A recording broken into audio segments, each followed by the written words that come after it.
There has been an age-old and often misunderstood concept in spirituality. A simple concept that has caused a lot of unnecessary confusion in sincere and innocent seekers. That is the place of idol worship in religion and spirituality. Vedanta provides a clear and logical explanation as to what is idol worship and the reasoning behind the practice. This is from a student's question from the weekly Vedanta classes.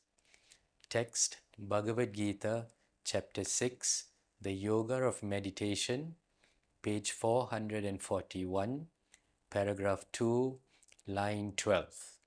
Reference: the word Brahman or sound Brahman serves best as an idol to reach the ideal. Going beyond, therefore, means reaching Brahman. Question: what is the sound of Brahman? What is the difference between word and sound Brahman? What does it mean to go beyond the word Brahman? How does one go beyond the word Brahman? You see, in most religions, idol worship seems to be a very common practice, a practice that has been followed since time immemorial, a sacred and effective method to help people to align themselves with something higher in life. Idol worship, simply put, is showing devotion to a physical representation of something which is greater than you, which is higher than you. In this case, God. Some religions use fire as a form of worship in their daily prayers. Earth or soil is also used by many to represent their chosen deity. Some use water to baptize themselves for cleansing and purification purposes. And finally, sound. Almost all religions use sound as a common form of prayer and worship. And according to Vedantic explanation, sound is the most potent, it is the subtlest. However, before we attempt to understand this, we need to know what the meaning and purpose of idol worship is and why was it introduced to humanity by our great masters in the past. The truth is this: you have a body, you have a mind, you have an intellect. These are the material equipments that you know of. But other than your body, your mind, and your intellect, there is something else, something that lies deep within your personality. This something is that ultimate truth. The truth is your essential self. In Sanskrit, it is known as Atman or Brahman.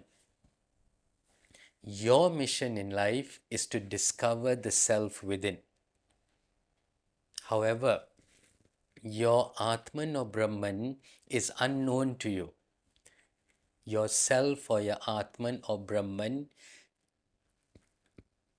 cannot be contacted by your body, mind, or intellect. It cannot be contacted by your perceptions, emotions, and thought. Nevertheless, your goal in life is to realize the self. So the question is, how do we do this? How do we pursue and achieve something that is beyond us? How do we merge and experience with something that is unknown to us? An effective method given to us is through idols.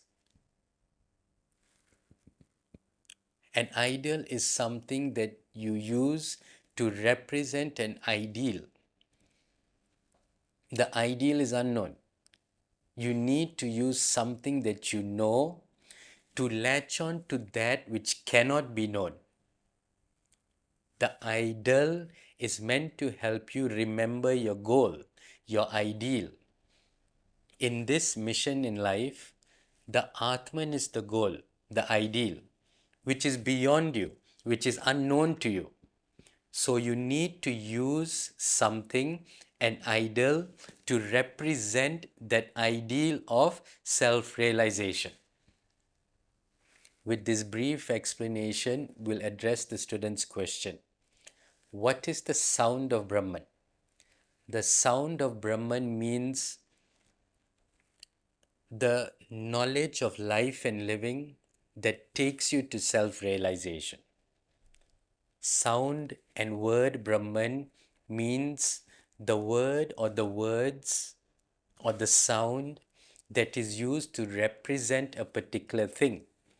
The word ball, when you say it, the sound, you think of a ball. The word fire, when you say it, you think of fire. The word Om, when you say it, the sound, you think of Atman. What does it mean to go beyond the sound and how to go beyond it? Now, this is important. It is not so much going beyond. The meaning of going beyond the word or sound of Brahman is that the prayers and chants and the rituals and also the knowledge is only a means to an end. It's not an end in itself, which means don't get stuck with just merely the rituals and the idols. You must use them to convert yourself into a truly spiritual person. For a more detailed explanation on the word symbol Om, you may refer to the book Vedanta Treatise, The Eternities by SWAMI A. PARTHASARATHY.